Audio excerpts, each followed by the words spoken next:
fuck me right in the ass and have me for dinner. Alright, I just finished watching the newest episode of WandaVision, and the show continues doing what it does best and making a fool out of me and you and everybody else that is alive. Look. I'm gonna be straight with you. I'm gonna keep the non-spoilery review of this episode pretty short. I'm just gonna say right off the bat, this was a pretty damn good episode. I did have my issues with the beginning of how this show started, and I'm not gonna get into that until the spoiler section. But the beginning is kind of rough. The acting wasn't at its best. It got a lot better throughout the episode, and it is just insane. Just exactly what was revealed in this episode is just not what anybody expected. Well, maybe there is someone out there that expected this, but then again, I am not that person. And whoever that person is that expected this, I want some proof that you put your opinion out there, maybe on Twitter, maybe on Instagram, somewhere where you said this shit was gonna happen. If not, I'm not gonna believe you. You're just gonna be some asshole in the comment section saying, hey, I knew this was gonna happen. No, you didn't. None of us did. So where to start?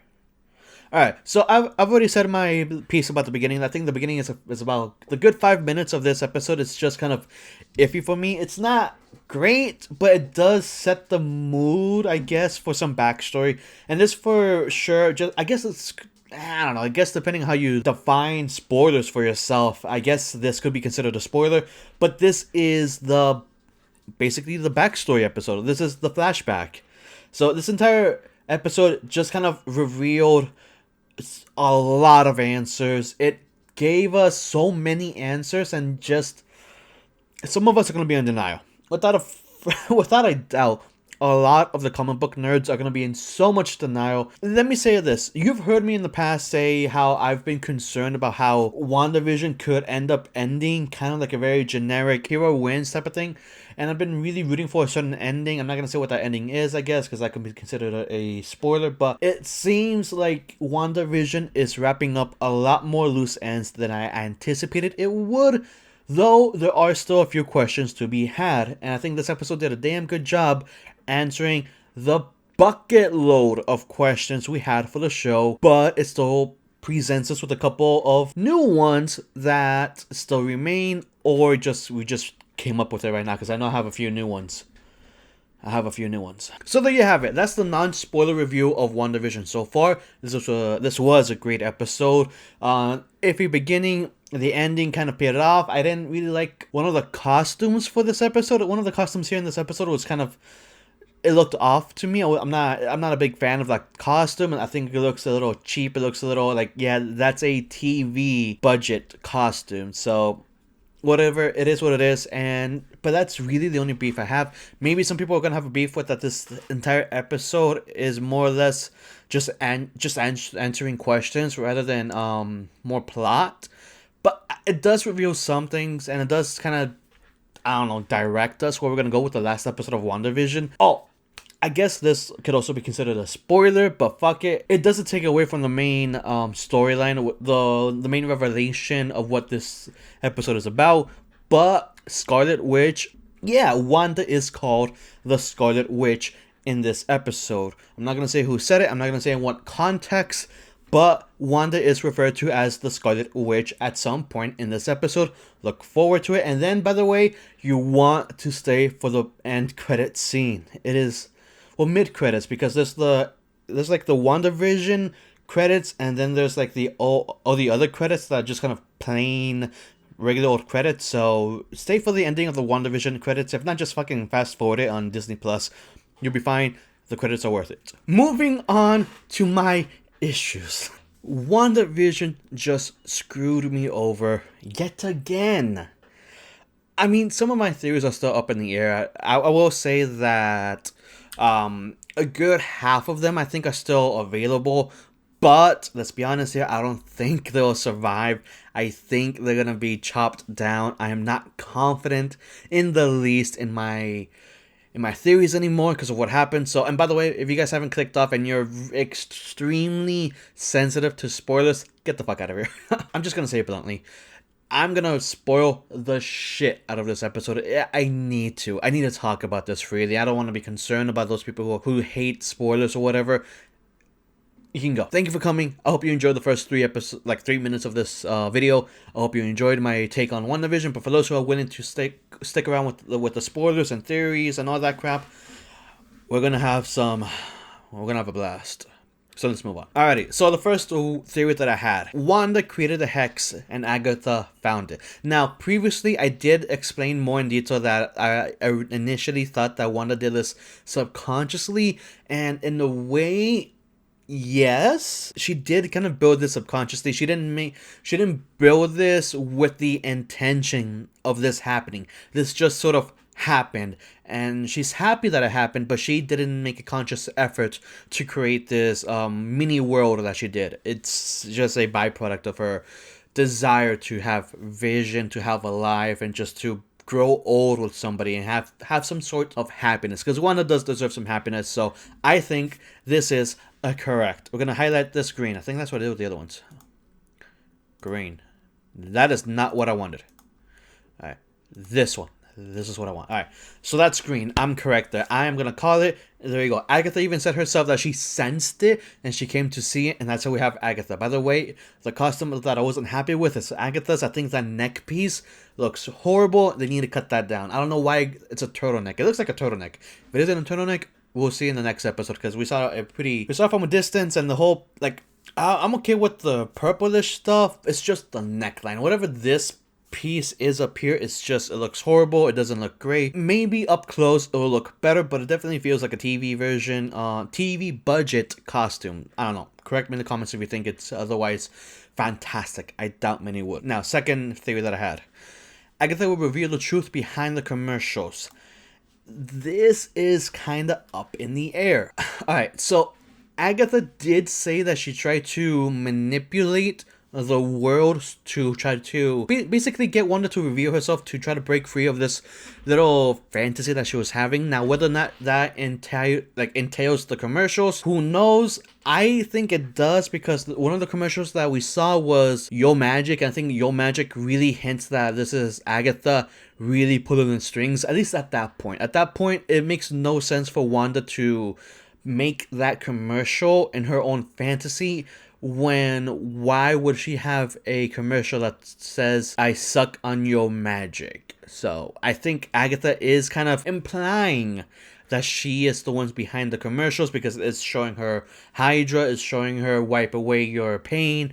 All these commercials are just kind of nudging Wanda to face the reality, and I think that makes a lot more sense. I kind of like that theory much better. Again, Agatha didn't 100% confirm this, but it does feel like she implied it. And to me, that's more than enough to feel like my theory is correct. Nor do I think that the episode 9 will say flat out that she's the one behind the commercials. I think at this point, it's you either believe that she implied it or you don't. And in this case, I'm gonna go halfsies. I'm gonna go like this.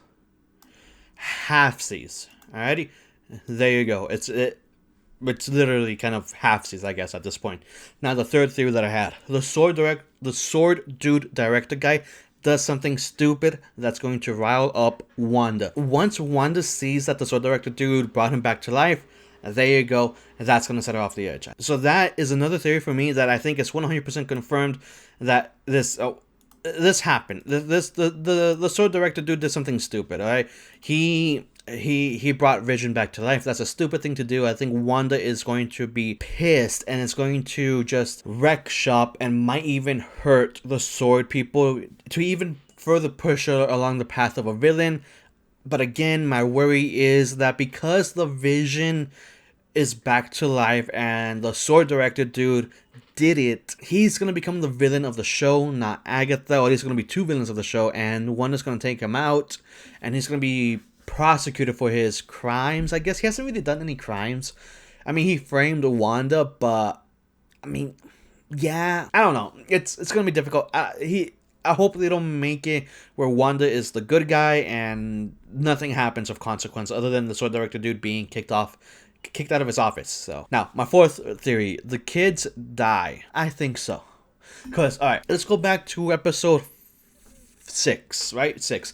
Episode 6 is when Vision first tried to get through the boundary that Wanda set up, and Vision wasn't able to survive outside of the boundary, which means that this could exactly be the same thing as Wanda's kids, because we saw that if Wanda was able to create Vision out of nothing, then most certainly she was able to do that with her kids. Is there a way for her that because they were born naturally that they have more life to them?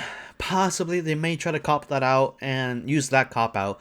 So it's possible that the kids don't die, but I do believe the kids die. So that one I'm going to leave alone. That is still a plausible theory. The kids will die, but who knows? Now, Vision dies. I think it's possible. I think that Vision still dies in the end, but which Vision? I think the fake Vision is dead. He's not going to survive this.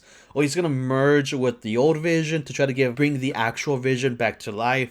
Because I think the old Vision's body is just an empty husk, and it's trying to, it feels lost. It feels like it's not complete, and then the fake Vision is going to come to the old Vision, and they're going to somehow merge. That is the new theory right now that I just came up with at the moment. I think I like it though. So if you count that as a death, then yes, he dies. If you count that as being born, then yeah, I still count that as a death. Like, okay, either way, this theory is still alive. We will only know after the 9th episode, and then we will see what happens. Next, Wanda will be seen as the villain at the end of the show. Again, it's not the end of the show. I can't really talk about it, but I am worried that Wanda's going to be considered not the bad guy. Well, let's put it this way. If Wanda turns out to be a good guy and not a villain, then my prediction for Doctor Strange 2 is that Wanda is there to learn from Doctor Strange how to control her magic and how to utilize her magic to the best of her capabilities. I think that's going to be the prediction if Wanda is still good or isn't the villain. So my whole theory about how Wanda takes on Agatha and takes on Sword and yada yada yada, and she is seen as the bad guy, it's not in a very good spot. This is one of the theories that I was most psyched about, and I thought this was really cool, and I hoped they were gonna do it. But now it's just it's in a rockier position than it's ever been, and I'm not happy about it at all. Now on to the 7th theory and last theory so far. Pietro Quicksilver, I don't know if that's still how you spell Pietro, I'm not gonna look it up, is a nobody. Now this is another one where it's half-seas, because yes, it is confirmed that Quicksilver is not Quicksilver. In any case, it's some type of spell, crystallized something. Whatever that spell Agatha said, that's what happened. This isn't the real Pietro. This isn't a multiverse Pietro. This is just a Pietro that she controlled so that Wanda would believe this is Pietro. She even chastised Wanda for being so disillusioned that she convinced herself for a short moment that this could be Pietro. So yes, that is a fake Quicksilver. That's a fake Pietro, but is it a nobody? We still don't know. Personally, I didn't find any comments where Agatha said that she just got some bloke off the field and off the streets and just put him as Pietro. We still don't know what he is, and according to last week's end credits, Pietro takes Monica Rambo. I learned her name, by the way. Monica. Oh, I think her name is Monica. I don't know. I'm gonna stick with Monica. Pietro took away Monica. Well, fake Tro. I don't know if that's gonna catch on. It's a bit difficult to say. Pietro took away Monica, and they're doing something. We still don't know. We haven't even seen them in this entire episode. So who knows what's gonna happen in the 9th episode? We'll see. In the end, fake Pietro is real. That's what happened. This is a fake one. But is it a nobody? Maybe, maybe not. It could still be Agatha's son, because apparently Agatha's been alive since the witch trials of Salem or some shit. I forgot how you actually say that. She's been around since Salem, which is fucking insane. So she's a really old witch. And by the way, I guess this also takes down the other theory where Agatha was Mephisto, because I think in the comics Mephisto was actually Agatha, because he pretended to be some old nice lady that took care of the kids, only to reveal himself to be Mephisto, the devil of the comic book world, or whatever. I guess Mephisto isn't in the bags. Well, we still don't know what the book is. That's the other thing. We don't know what the book is, and if I had to theorize, I think that book is going to become Wanda's book. But right now, I just think it's a spell book that Agatha has. I mean, we still don't know why she's siphoning Wanda's power. It looks like she's siphoning at the very least. So we'll have to find that out in the 9th episode again, because I think a lot of questions are still left unanswered, but a lot of questions were answered and a lot of theories were killed yet again. But there you have it, guys. This is this is WandaVision so far. I think the 9th episode, it's gonna be a doozy. I don't think the length of this episode was any different from any other episodes, which makes me question how long is episode 9 gonna be. Doesn't matter. I just want a decent ending for this show, because I think this show has done well enough that it deserves at least a decent ending. And I hope they don't fuck it up, because they might fuck it up. Who knows? But there you have it, guys. Thank you for coming to the Love You for Hobbies, and I'll see you next time. Please subscribe, like, comment, do whatever the fuck you want, and I'll see you next time you check in at the lobby. Peace.